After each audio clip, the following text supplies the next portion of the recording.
It's my pleasure to introduce to you Melissa Spaz. She is the Managing Director of Education and Engagement for the Lake Institute on Faith and Giving. She joined the staff of the Lilly Family School of Philanthropy in 2016, having spent 2 years developing new initiatives and strategic partnerships for Indiana University's School of Public and Environmental Affairs in Bloomington.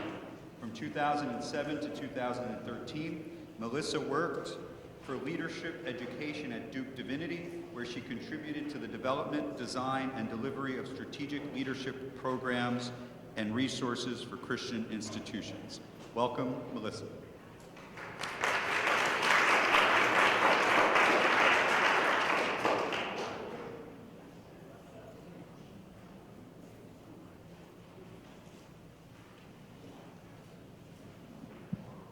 Thank you very much. I am delighted to be here. It truly is a privilege to be invited and a real gift to be able to be a part of this conversation. I hope that this will continue to be a conversation. I know that this time slot, John reminded me that I requested afternoon, but we will, I promise, have an energetic engagement with the topic because there's a lot to say about faith and giving. There is tremendous wisdom and experience in this room, and I hope that we can pull out some of that wisdom and experience. But I want first to just tell you a little bit about who I am and where I am coming from, because it is unique. The Lake Institute on Faith and Giving, which is part of the Indiana University Lilly Family School of Philanthropy, is focused entirely on the intersection between faith and philanthropy. We know by self-report that Americans are motivated by their faith in their giving, and we also know that when we look at the practices and habits of giving, a significant proportion, perhaps even the majority of dollars that are given, are motivated by or connected to a person's faith commitments. Now that's very broadly defined, and I'm going to talk a little bit more about what we measure, because I do think that it's helpful to be able to look at this holistically.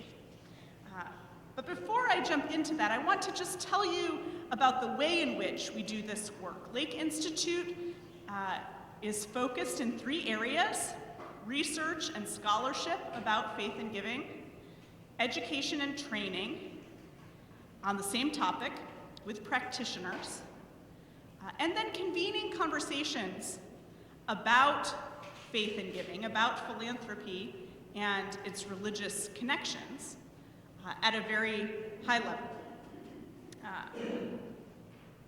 What I know in all 3 areas of this work, and they are interconnected, is that we have often inherited patterns, particularly institutionally, that are deeply tied to a past era. The way in which we fund religious activity, religious community, is tied to something that perhaps worked in the first half of the 20th century. But none of us live in those same kinds of institutions or organizations or movements or ecologies today. There's been significant transformation. I also know that when we look at the broad culture, and I am talking about our context here in the United States, we live in a culture of scarcity. Scarcity is the expectation and the norm, competition for limited resources, and a sense of zero-sum access to those resources. There is a popular narrative of decline when it comes to the way that we understand religious expression in that context. Some of that decline is real, it's measurable. Casper shared a little bit this morning about disaffiliation. I'm going to share some more about changes in giving patterns. I just don't want scarcity and decline to have the last word. Particularly because I stand in my own location. I'm a layperson, but theologically educated. I have been called to this kind of institutional and educational work. I was raised in the United Methodist Church. I was educated in Methodist institutions, and I remain committed to the practice of my faith in that institutional context, much like I suspect most of us in this room. I know that my faith calls me to counter the narrative of scarcity with an expectation and observation of abundance. And that's not an abundance that I have to engineer or figure out. It is instead the abundance of a God who is actively at work in the world and inviting me and you and all those entrusted to our care to participate in that abundant, generative, fruitful activity. I've been really touched, influenced, shaped by expectations that come not from congregational work or religious institutional work, but that come from community development, particularly the asset-based community development movement. Some of you might be familiar with the Asset-Based Community Development Institute based at DePaul University in Chicago. This is a way of transforming our thinking, our way of seeing, from a scarcity mindset, a scarcity expectation, to an expectation of capacity, sufficiency, abundance. When we have eyes to see, we will identify gifts that we might otherwise overlook. This is countercultural. I experience my Christian faith as countercultural, and I think that actually the riskiest times for my soul are when the institutions that I live within, the church institutions, actually do not do that countercultural work, but instead reproduce the expectations of the broader culture. So that's my starting point. That is the vocation that has me standing here talking to you about money and religion and our institutions, all the things you're not supposed to talk about in a polite conversation. I like to bring forward, because I think that's when we get to do the really transformative work in our communities and in our organizations. I think that that mindset shift from scarcity to abundance requires that we begin to understand that the work of development, of fundraising, of sustaining our institutions, of starting new things, that work is in fact not something separate from or supportive of ministry or religious practice, but that it is in fact religious practice itself. That's not something that I learned in seminary. I suspect it's not something that you learned in seminary either, especially not the how, not the nuts and bolts.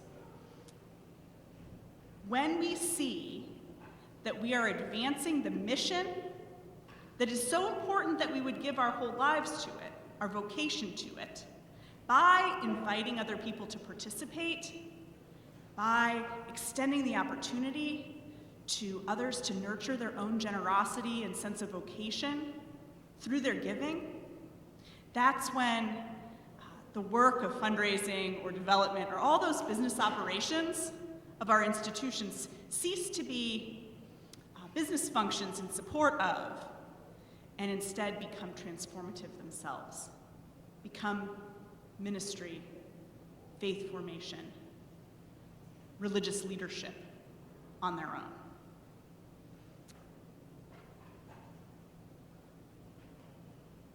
All three of these areas of Lake Institute's work begin with an expectation that what we are doing is of significance because of the religious nature of the organizations and institutions, not that that is something incidental.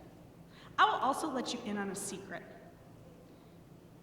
Fundraising in religious context and with religious people is in fact easier than fundraising in some other context because there is a shared commitment to mission, to values, to an imagination of the future that is bigger than our own organizational purpose. The Lilly Family School of Philanthropy in Indianapolis is the greatest school of philanthropy in the world. It's the only school of philanthropy in the world, for now. So we have academic programs, but also programs like Lake Institute, focused on some aspect of philanthropy. So alongside the Lake Institute, focused on faith and giving, the Women's Philanthropy Institute. There is the Mays Institute on diverse philanthropy. There is an institute that is focused, or a group focused entirely on research, independent of our faculty. And then some of you may be familiar with the Fundraising School, which trains fundraisers across industries, the largest provider of that kind of continuing education in the country.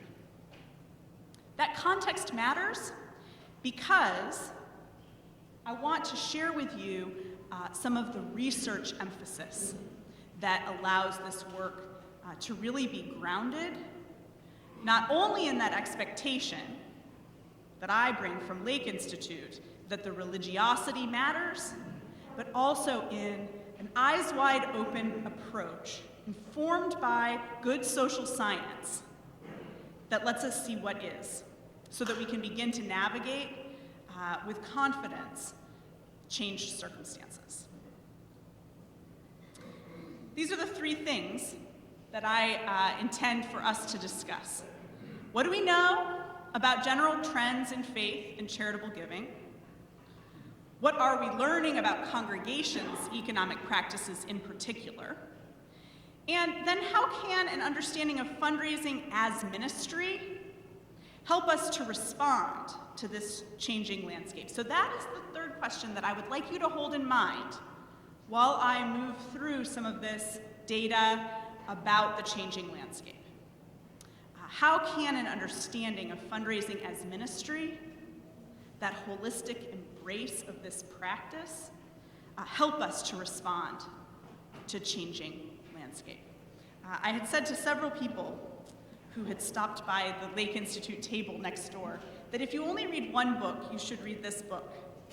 It's called A Spirituality of Fundraising. It's actually a collection of just a few short essays by Henry Nouwen. So it is particular to the Christian context, but it really speaks to some of the difficulty that we tend to have because of the taboo of money talk in our culture and the expectations of scarcity in our culture to make meaning in this area. Henry Nouwen says that very often we treat fundraising as a unpleasant but necessary activity in support of spiritual things, when in fact, when we begin to transform our practice into one of fundraising as ministry, we can experience that work as really focused on mission and invitation, declaring that what we're doing is so exciting that we would never hesitate to ask someone else to join up with us, to participate with us. So I want you to bring that curiosity and that mindset shifting orientation to this presentation that I will share with you now. So what do we already know about faith and philanthropy? At the School of Philanthropy, we conduct on an annual basis a study called Giving USA. This tracks charitable giving in the United States on an annual basis and has done so since the 1970s. So it is a popular and reliable indicator about what's happening in the third sector, the whole nonprofit or social sector in the United States. This is year-over-year trend report. In the 2019 report, which is 2018 data, we saw that charitable giving overall increased 0.7%, 1.7% decline when adjusted for inflation. We have seen since the recovery from the Great Recession growth in the nonprofit sector. We're talking about $427 billion directed toward nonprofit causes in 2018. Giving to religion year over year was down. This is the first time that we've seen that decline, again, since the recovery from the Great Recession. 1.5% or 3.9% when we adjust for inflation. And yet, we're talking about $124.5 billion directed toward religion in the United States in 2018.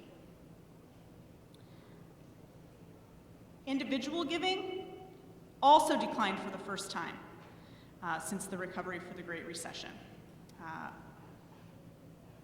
You'll see, however, that the majority of dollars in the nonprofit sector come from individuals. Giving by foundations increased slightly, giving by corporations increased slightly. Giving by bequest, also from individuals, remained functionally the same. Here's where it gets very interesting for us, for those of us in this room. When we look at that $427+ billion in 2018, by recipient organization, by the type of beneficiary, there's one thing that stands out. What do you notice when you look at this pie chart? Religion. Religion remains the largest beneficiary subsector in the nonprofit economy.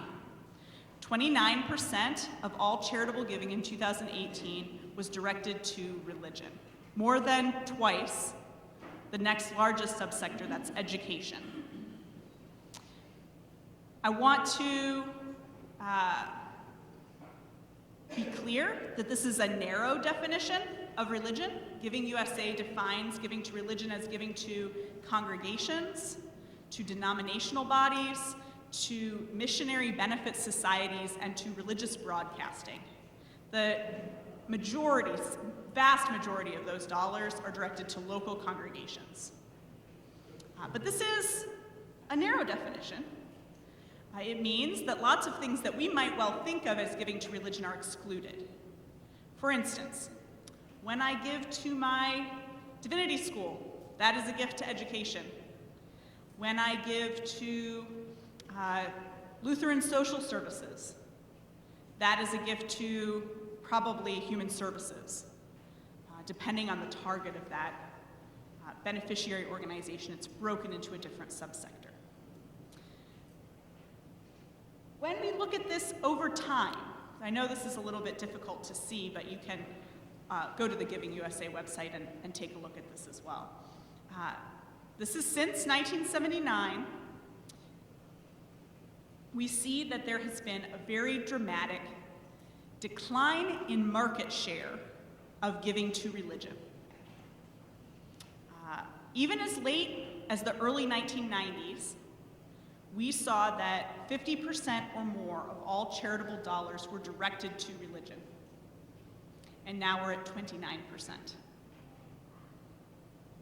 I would have said, because we had been right around 30 or 31% for about 5 years, that we had sort of come to a stasis after the recovery from the Great Recession, but this last year actually makes me feel that I cannot say that. I think actually what we're seeing is a consistent decline in market share of giving to religion. Now, it's important that I say the dollars have not declined in the same way. It really is about proportionality, because the number of dollars in the nonprofit sector just grow and grow and grow.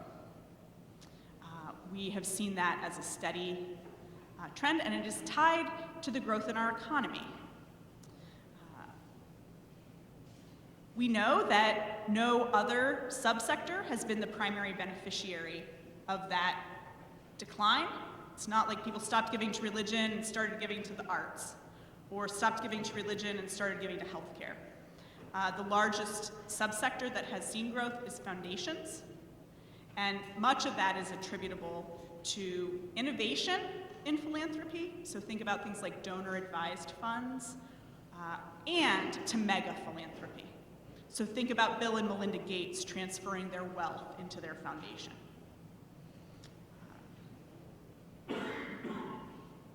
There are also some trends in American religious life that are germane to this conversation. I won't belabor this. This is the Pew data that Casper referred to earlier, showing that decline in affiliation, a rise in the number of American adults who self-identify as nothing in particular. Another trend. We know that there has been a decline in the number of giving households in the United States.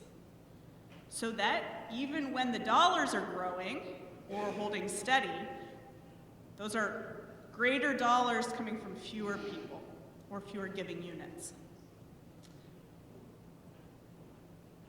Also significant, competition.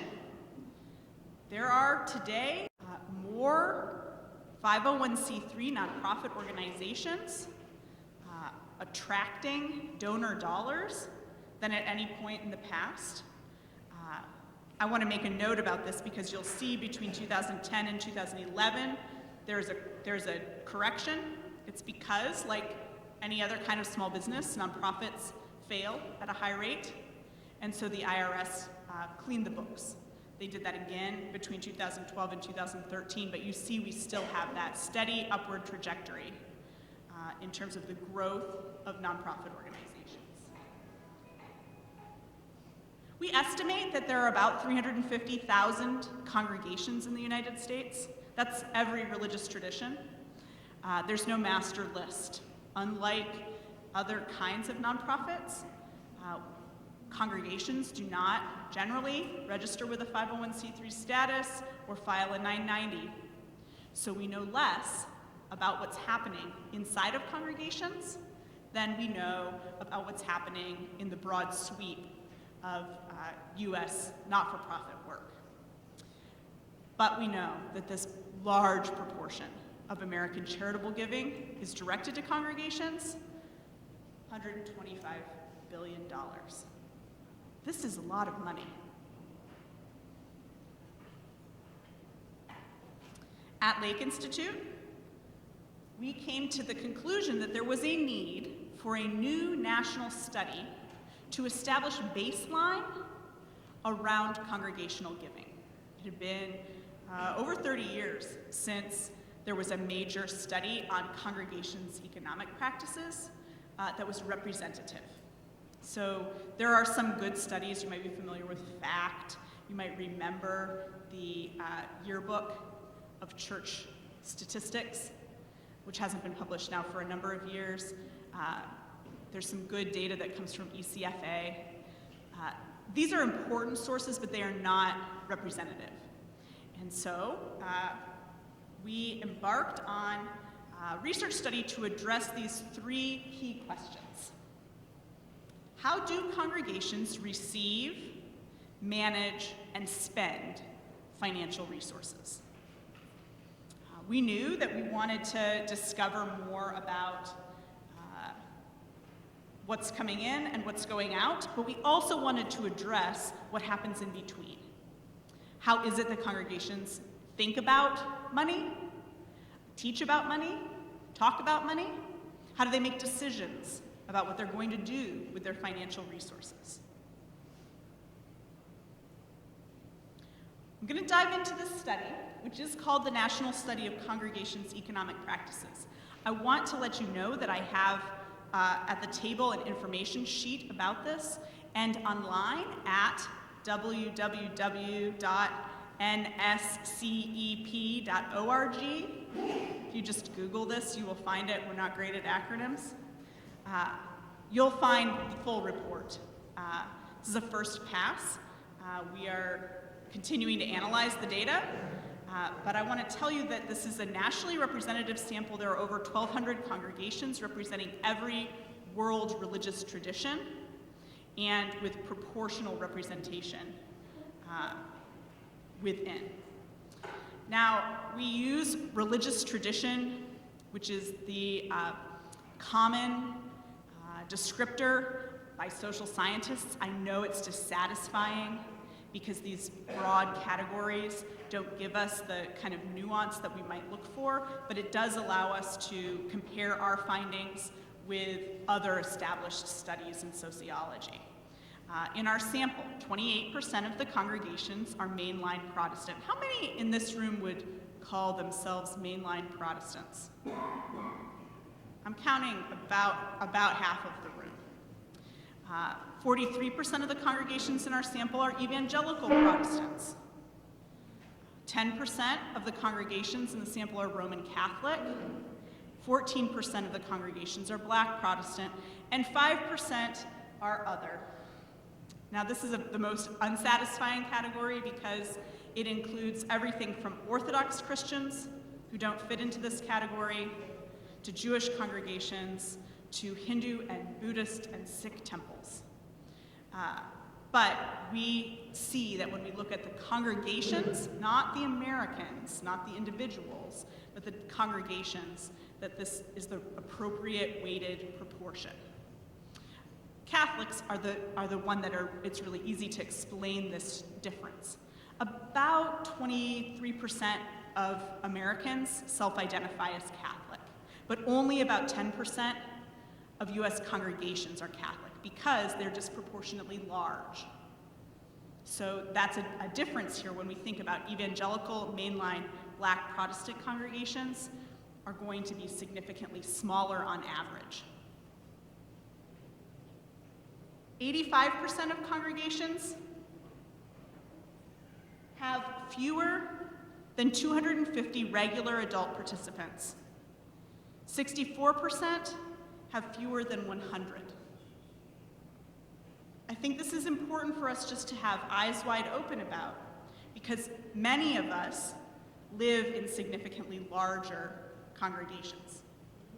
So our experience, our location, may not be representative. When we look at budget, we also see that most congregations operate receiving less than $500,000 on an annual basis.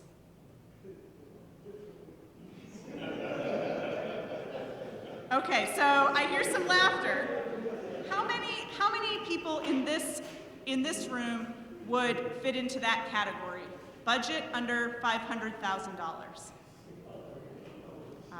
Okay, I see maybe a third of the hands raised. How many are in the category of $500,000 to $1 million? A few. And how many in this room have a congregational budget over $1 million? So you're in the 9%. And I think that's significant. That was maybe about a fifth of the people in the room. Now, we're in New York, so there's some things that are about cost, but I think that we also want to be intentional in recognizing the diversity of congregations and the significance that so many US congregations are small by both measures, participants and the number of dollars. Now, there are some trends that we asked about in this study.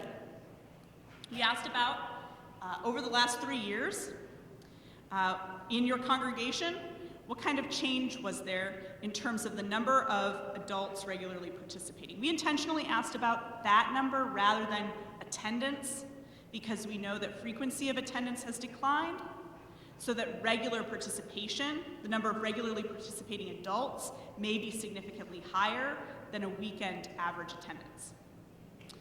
We saw that 39% of the congregations reported an increase over the last 3 years, and 38% reported a decrease. When we talk about money, we saw 48% increase, 48% of congregations reporting an increase in their revenue, and 35% reporting a decrease. Interesting. Interesting to see that larger proportion reporting an increase in budget than we're reporting an increase in the number of regular participants. We see that there are some differences by religious tradition.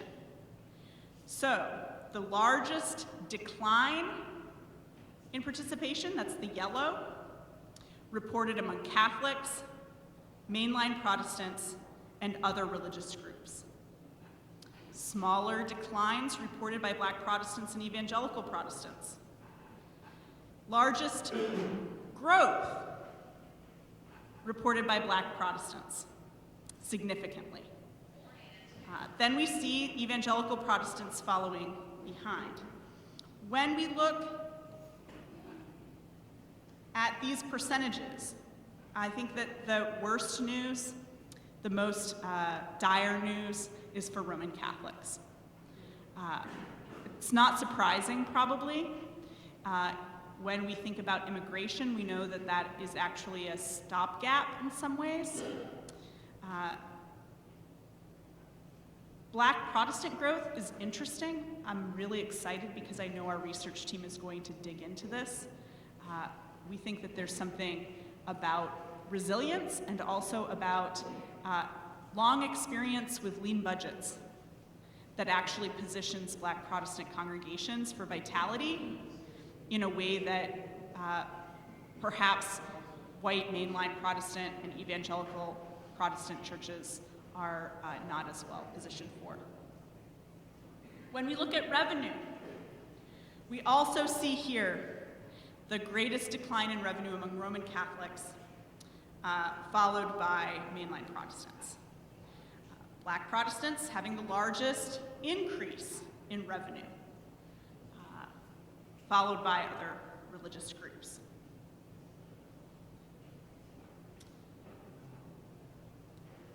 When we look at the intersection between these two factors, it gets very interesting. 26% of the congregations in this representative sample had an increase in both revenue and size. 42% either decreased or remained static in both revenue and size. But we see something really interesting in the middle. 22% of congregations increased in revenue while staying the same or decreasing in the number of regularly participating adults. And there's a small group, 10% of congregations, where there was a decrease in revenue and an increase in the number of regularly participating adults. So I'm very curious about what's happening in those places. This will be something that will come in the next phase of our study. So those three questions: how do congregations receive, manage, and spend their financial resources? Keeping in mind that question about a mindset of abundance, an interest in what might be possible, this is what we found. Congregations have the large majority of their revenue, 81%, coming from individual donations. 6% from rental income, 6% from special fundraisers. This varies by tradition. For example, we know that Roman Catholic parishes have more revenue from special fundraisers, but it is not a dramatic difference. I think it's 14%. We see very consistently that that is the majority of dollars coming from individuals, just like in the broad philanthropic space. 17% of congregations have some revenue that comes from sales. That might be sales of materials, books, t-shirts. It might be something that is tied to a service that is sold within the congregational context. And 62% of congregations report that they receive some rental income. For most congregations, that is a very small dollar amount. It might be from weddings, or it might be from having not-for-profit organizations sharing space. We asked congregations about when they receive revenue. Now, reflective of the US demographic, with a majority of Christian organizations, most Christian organizations report that they have a majority of their revenue coming in during worship services. This was very interesting because we saw that they are accepting donations in a variety of ways, and 92% of congregations pass the plate. This remains a steady practice regardless of what else is happening. So thinking about online giving or other mechanisms for people to make a gift. Sunday morning, Saturday night, whatever time the service takes place remains the time when most revenue comes in.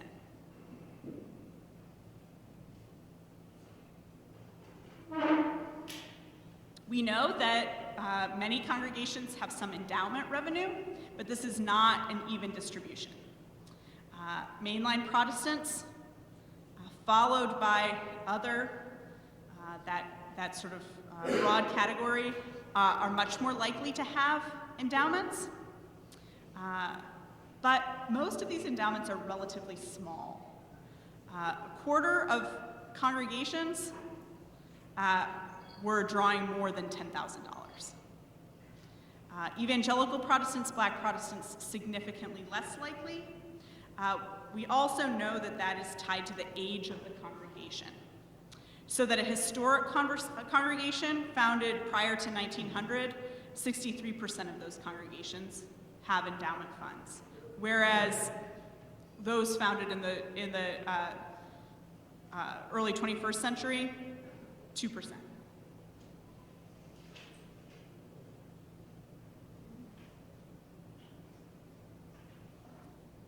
We also know that congregations are receiving funds that do not pass through their budget, but are directed to other organizations.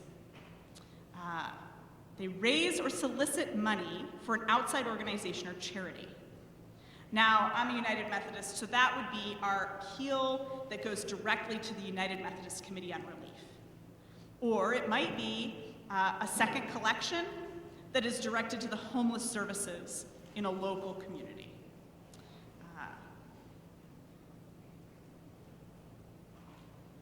We also know that congregations are receiving revenue on capital campaigns. Evangelical Protestants, other religious groups, were the most likely to have had a campaign in the last 5 years, but we see that this is an activity that is being engaged in by all kinds of religious communities.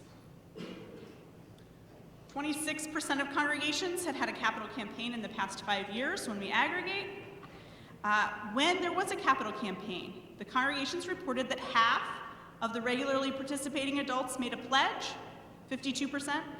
And when we look at mega churches, those very, very large congregations, 2,000 or more regularly participating adults, 69% of those congregations had had a capital campaign.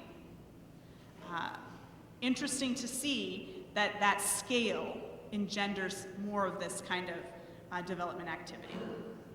Now, what do congregations do when they have the money?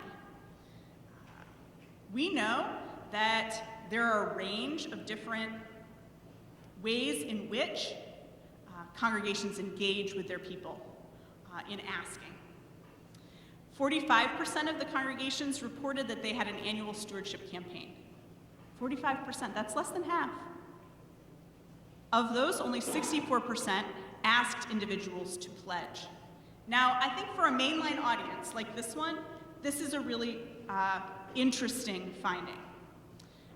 Because I suspect that the older our churches are and the more established our patterns of practice will be, the more likely we are to fall into these categories. But when we look at the broad sweep of US congregations, especially newer congregations and more evangelical congregations, we're going to find that there will be less campaign and significantly less pledging. Megachurches, more likely to have an annual campaign, less likely to have pledging.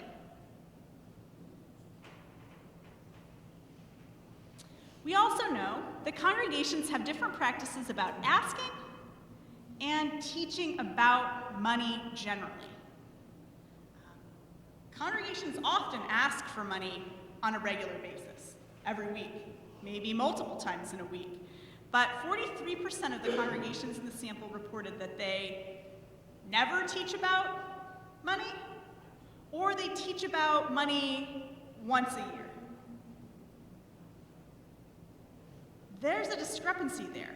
The only time we're talking about money is when we're asking for it. Good news, we did see that there's a common practice of sharing personal stories while making requests. We also see that there's a lot of limitation to the way in which congregations are formally communicating about their finances. When financial reports are shared with the whole congregation, in many places they are not, they're only shared with the board or the vestry or the council. Where they're shared, it's being shared in the bulletin or in a mailed newsletter. Only 5% report that they put something about their financial report onto their website. This is interesting because we know in philanthropy that a demand for transparency and accountability has changed the practices of nonprofit organizations, but we do not see that that's the case with congregations. We also know that we do a poor job of appreciating the giving of the people entrusted to our care. 63% report that they acknowledge givers annually only, one time per year. I always pick on the congregations I've been a part of. The congregation that I used to belong to, not the one I belong to now, never gave a pure thank you. I was thanked twice for my annual contribution. I give, like you do, more to my congregation than anywhere else. I would receive a letter in the fall that said, "Thank you for giving last year, please pledge again." It was an appeal that said thank you. And in January, February, I received a letter that said, "Thank you so much for giving last year, here's your tax statement." Now, the way that my college or the nonprofit organizations that I give to engage with me in stewardship is very different. On average, professional fundraising at that level will make 7 touches for an annual gift. Probably 5 of those are some expression of pure thanks. This is a missed opportunity, in my estimation. One other finding about how congregations are managing or stewarding their finances, 53%, this is now by key informant report, of head clergy have access to their participants' contribution records. Of those, 58% look at them. That means there are 42% of these people who have access who aren't even looking. Now, you know that there are cultures around this, but we also found that of those who look, 70% reported growth in their budget over the past 3 years. Knowledge is power. It gives us an opportunity to invite, to have a sense of planning and clarity. I have a stump speech about this that I won't make now, but if you would like me to make the case that your senior leader ought to be taking a look at the giving patterns of the congregation, please know that I will make that theologically, as a leadership argument, for planning purposes. It's very important. Third area of their study, how congregations spend their resources. Personnel. You know that having staff, clergy, program staff, support staff, this is the most significant line item in congregations' budgets, followed by facilities. I like to share this because I think it is instructive. The gross, we say salary here, this is really cash compensation, so it would include housing allowance where that's relevant. For full-time clergy, $62,000 a year. In larger congregations, $78,000, but when we control for Catholic priests who have very low salaries, we see that in larger congregations, we're looking at $124,000 on average. Now, when we asked, we had report of salaries from $0 to $300,000 plus in our sample. We also saw a lot about bivocational leadership, part-time clergy, and then this range. We had one congregation that had 30 pastoral staff. When we look at the program area of that budget, we see that worship is significantly the largest expense for congregations in their program. Now, when we dug into that, what does this mean? It means sound equipment, it means musical instruments, and investment in music program. We also see that children are a priority over adults, but that events that are about social connection, that sense of belonging, are also a programmatic priority. And we know that congregations are directing resources and efforts externally in this mission line item. It's an imperfect category. I think it has maybe a connotation that is not always accurate. But we know that most congregations, 84%, had some kind of service or community-focused, externally facing activity in the past year, and of those, 98% were collaborating with an outside organization. They were doing something with other nonprofit organizations, with another congregation, with their denomination. Minority have a separate not-for-profit and/or for-profit social enterprise. The majority of these efforts are local, 61%. When we look at that sort of disaster relief area, which is also a significant focus for a lot of congregations, that tends to be either national in focus or extending internationally.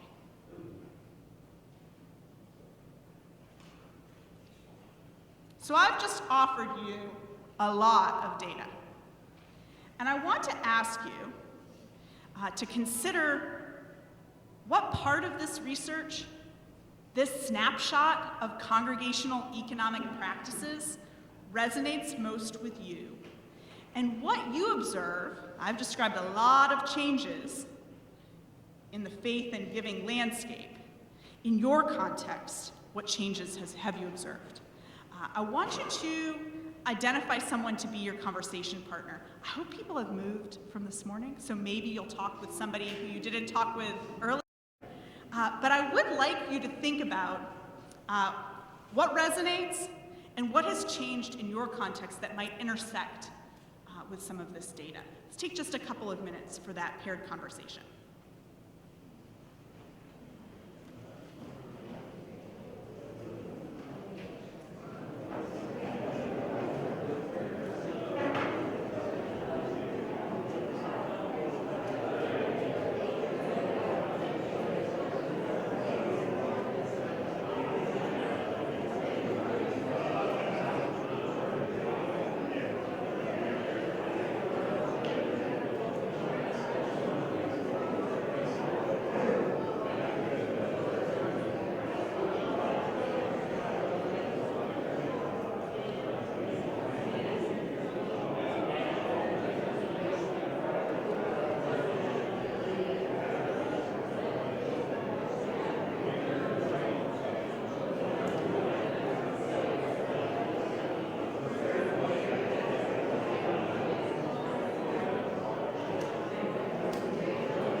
right, take a minute more.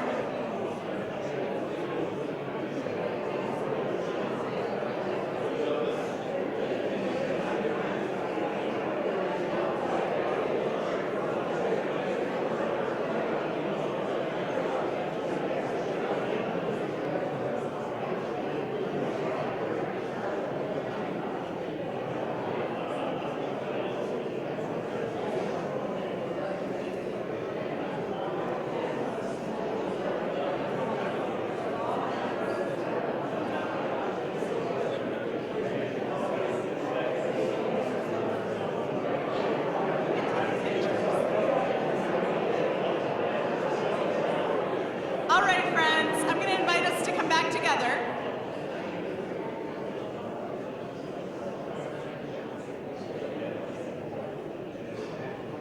So I suspect that your conversation may have primed questions about the research, about the data, and we're going to have time to have some questions, but I want to return to this idea of fundraising as ministry, because why are we interested in studying what's happening? This is not simply academic. This is not just curiosity about the shape that the change takes. Very often I read a narrative that sounds like Chicken Little, the sky is falling, we're in precipitous decline, the relevance of religious life is no longer what it once was. I really resist that narrative because what I see in this data is not that the sky is falling. What I see is that the ground has shifted underneath us. We see so much diversity in American religious life that, especially for those of us who live inside of older institutions, and I say this myself, we are unprepared for the future. And we're unprepared for the future because we've inherited institutional models that worked well in the 1950s and 60s, that held up in the 70s and 80s, and now we find that we're in an era where there's been 30 years of very dramatic shift, and yet we're operating in those same models. That's true in fundraising, but it's true also in other business operations of the church. It's the way we think about our facilities. It's the way we think about outreach, or connection to the community, or mission and evangelism, if that's a part of your tradition. I say that not because I think there's something to scold about, but because I think there's tremendous opportunity.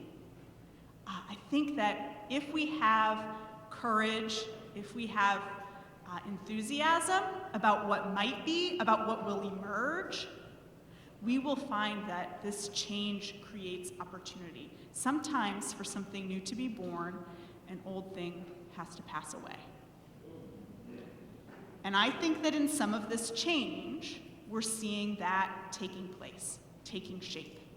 But I want to return to this idea that if we move from an expectation and a mindset of scarcity, of competition, of decline, and we keep our eyes attending to what's possible, attending to the abundance of God, as some people might say, fixed on Jesus, relevant for some of us and not all, I think we'll find that there's something new emerging in our religious life. That there will be fresh expressions of institutional and non-institutional religious practice in the United States. I return to this idea that there is a spirituality that is connected to the way that we relate to money and stuff. And I want to ask you these questions.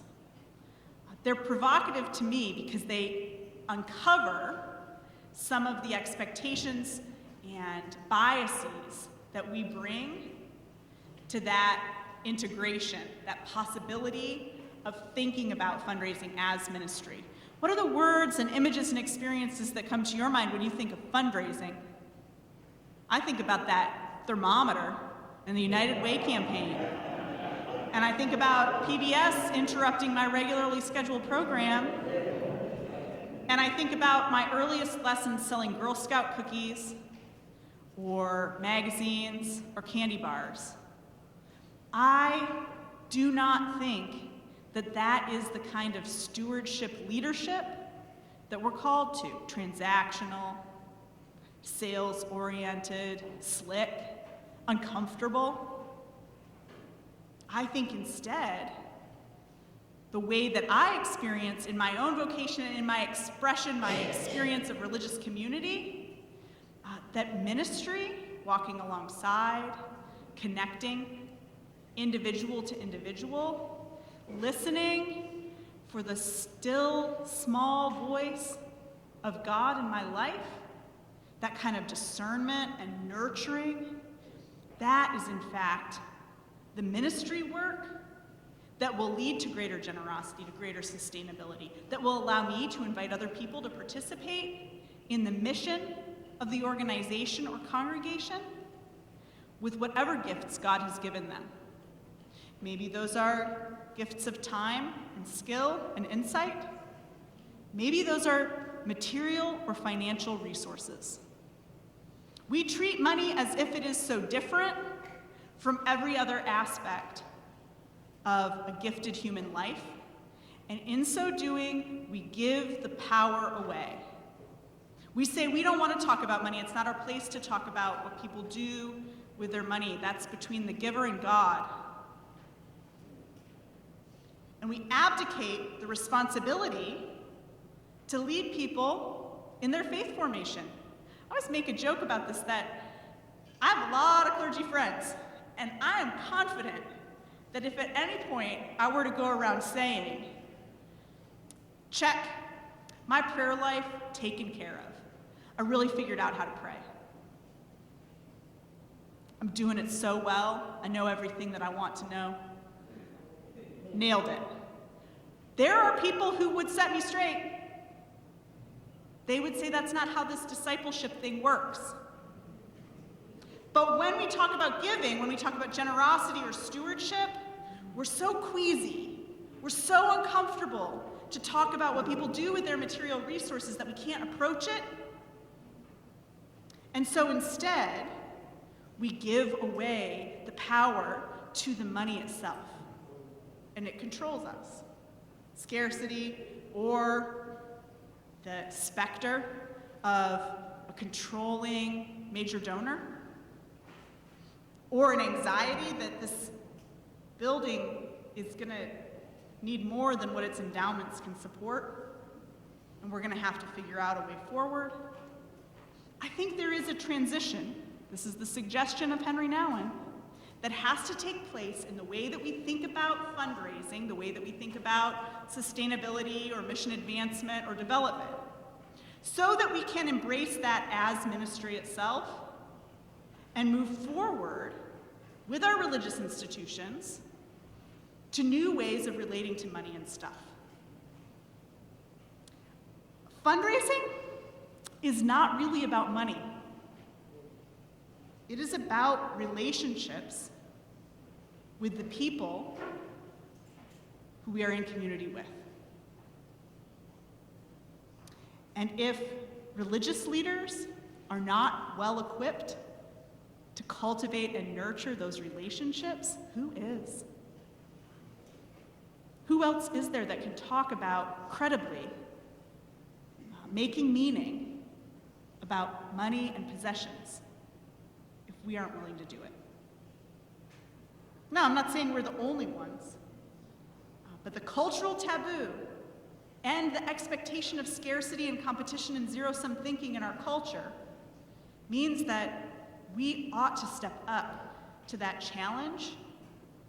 And I think that when we do, we'll find that we can integrate our leadership in a new way so that fundraising doesn't feel like scarcity, doesn't feel like a one-down position of begging, but instead feels like something really life-giving and energizing.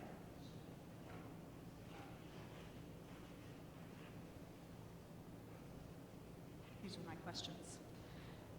Henry Nouwen is so clear in saying that fundraising is not a response to crisis, and too often that's the only way we've done it.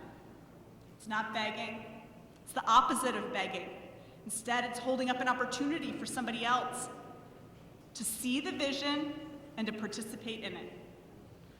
We can invite others. The language we use really matters.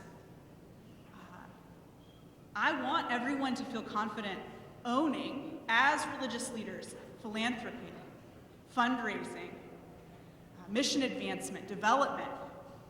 These are not secular activities that we then baptize. Instead, these are activities that can be deeply meaningful and formative for the people entrusted to our care and for us as practitioners and leaders. The way we do it matters. Very often we've inherited a model that I would call the demand side or scolding model. This is from Paul Schervish, Boston College, where we focus only on the need or the case. Our organization is going to have to close a gap. We need to raise another $1 million because we have to make our budget.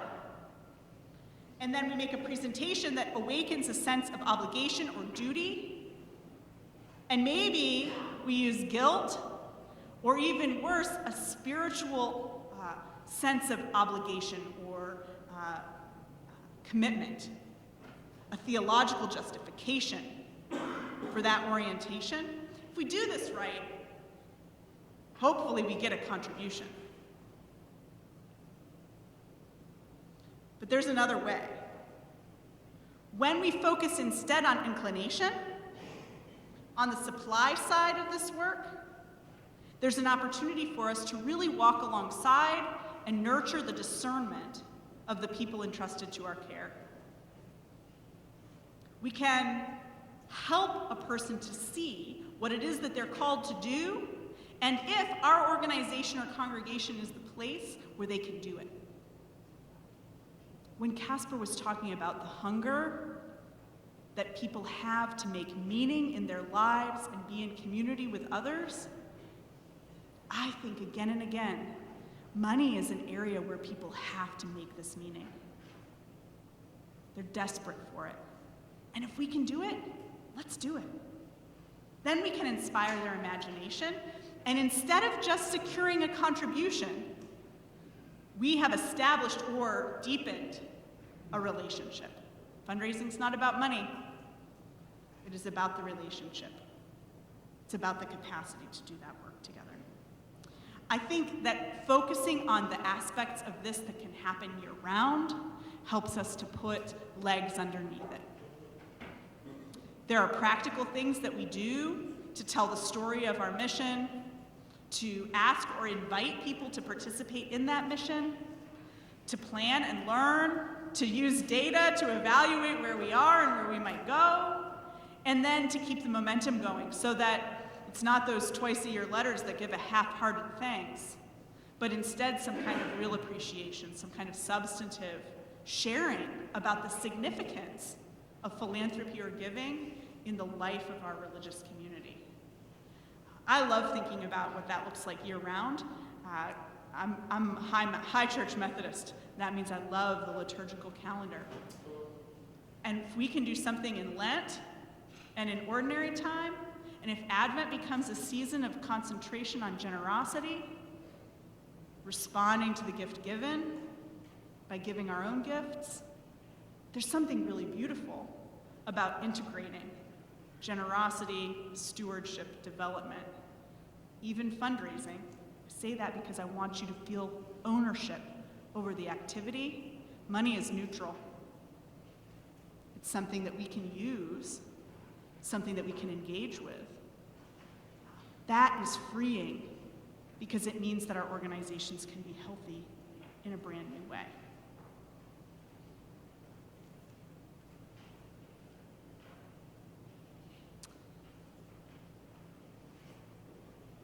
I care really deeply about the future of religious institutions in the United States.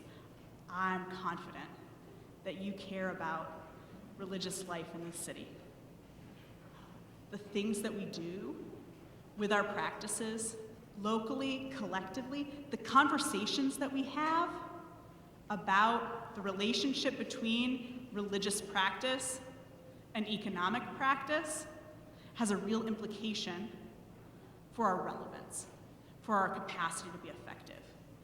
It's my hope that having a new lens through which to view your own current moment might be helpful to you.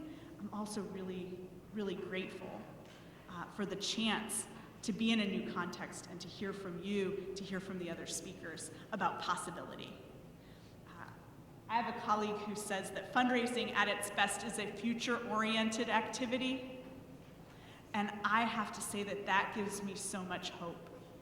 It makes me feel really excited about inviting people to consider fundraising as ministry, as a part of their vocation, a part of their religious leadership, because it keeps our eyes focused forward. Rather than looking back at what maybe we inherited or the good old days that we're nostalgic for, we can instead head into the future with confidence and enthusiasm. I've shared a lot of data with you. I know there might be questions about that, but I'm also glad to answer questions about Lake Institute and our work generally, or anything else that I've shared. Thank you.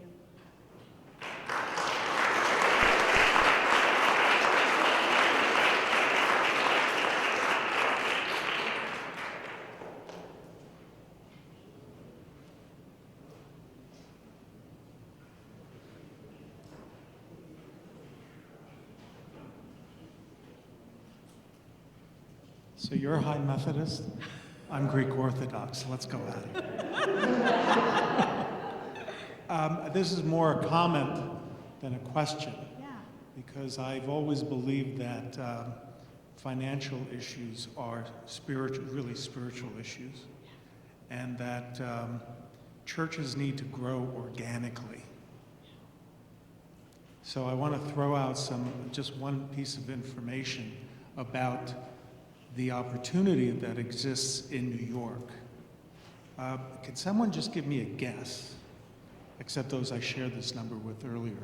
What percentage of the population in New York City goes to church, attends church regularly? Just give me what's that? 30%. Do I hear another number?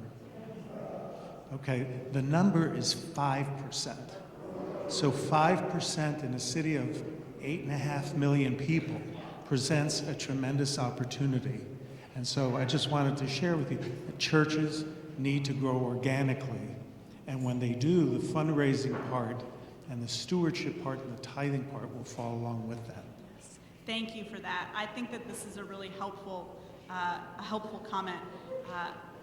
I will also add to that we also know that Americans, on average, give about 2% of their disposable personal income to all charity. I think sometimes that's surprising, especially if you come from a tithing tradition, where there's an expectation of a higher percentage of giving. I share that because we also know that there are about 20% of self-identified American Christians who don't give anything to anybody at any time. They're probably not your best prospects. But I do think that if we begin to teach about money and a theology of money, if we begin to invite people to consider generosity and the place of generosity in their lives, we will see that there are actually a lot of opportunities to invite people to grow in generosity as well. So I think there is great potential. Now, recognizing that we don't want to burn out our donors, that requires that we know who's giving what. If we don't know, we're not in a position to effectively invite. Another question. Good afternoon. Good afternoon. Enjoyed your presentation immensely. Just wanted to get, if I will, with all due respect, sort of get your take on something. Several years ago, I was a lackey for one of our fallen senators, Malcolm A. Smith, and he was a trustee for one of our, what you would call mega churches here in New York, Allen AME Cathedral.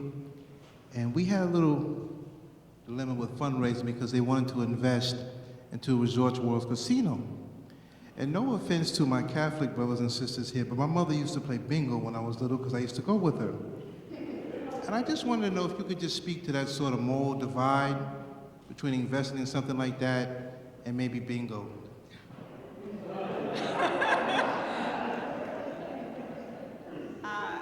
I spent the earlier part of the week with some Catholic brothers and sisters. I don't know that I'm going to touch bingo. I will say that I think that there are active conversations about investment, about strategy. I would say that there's also a dimension of thinking about what the objective is with any kind of activity. I say that because if bingo is generating a tiny amount of revenue and it really is a social activity for a community and it is not tied to some kind of expectation that this is a major fundraiser, maybe it should be bunco instead. I don't know. Maybe there is some social function or a friend-raising function of activity like that. I also know that as a Methodist, my denomination actively lobbies against gambling because we see it as a social detriment. So these are questions that are alive and well. If the church cannot touch questions about justice that relate to money, again, I think we're falling down on the job. There's going to be disagreement about the shape that takes, about what right relationship to money and stuff might be, but I think there is an opportunity and also a hunger among people to talk about that. I think about indebtedness and the financial decisions that people have to make in their day-to-day lives. If we aren't willing to lead so that we can encourage people in that part of their own discipleship, their own lives, we're leaving them to navigate it on their own. Other questions? I'm going to be here all afternoon. Please come and find me. I've got a table on the far side of the room. Really, really a pleasure to be here with you.